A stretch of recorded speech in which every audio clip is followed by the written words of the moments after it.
আমার মতো যদি সবাই নিজের এলাকায় মজবুত হয়ে দাঁড়িপাল্লার পক্ষে যদি থাকতো, কথা বলতো, চেষ্টা করতো, মানুষ নিত, সবাইকে ভোট দেওয়ার জন্য আহ্বান করতো, আমার মনে হয় না কোনো জেলায় কোনো এলাকায় দাঁড়িপাল্লা হেরে যেত না।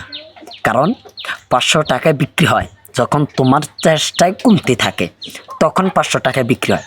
কারণ আমি যত মহিলাকে বুঝিয়েছি আলহামদুলিল্লাহ লাখো লাখো গুণ শুক্রিয়া, সবাই ভোট দিয়েছে, নিজের এলাকা জিতছে।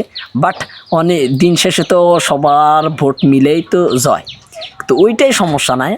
মেন সমস্যা যেটা, নিজের এলাকায় তো জিতছে নাকি, এটাই মেন সমস্যা। তুমি যদি তোমার এলাকায় হিম্মত করে যদি কাজ করতে, কোনো টাকা নিয়ে সত্যি কথা যেটা, কোনো টাকাই নিইনি, পরিশ্রম করছে। আর যদি কারো অবিশ্বাস হয়, আমার এলাকায় যারা দেখো আমার ভিডিও, তারা গিয়ে একবার জিজ্ঞাসা করো। অপরিচিত আমি লোক হয়ে যে পরিশ্রমটা করলাম 4 দিনে, কোনো ঘুমে যায়নি, ইন্টারনেটও কোনো ভিডিও পোস্ট করি না, বুঝছো?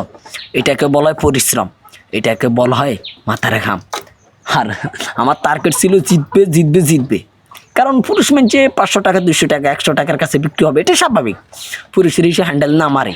আলহামদুলিল্লাহ মহিলাদেরকে বুঝিয়েছি, সবাই ভোট দিয়েছে, শুকর আলহামদুলিল্লাহ। আমাকে আবার কেউ হুমকে দেওয়ার চেষ্টা করে না, বুঝছো?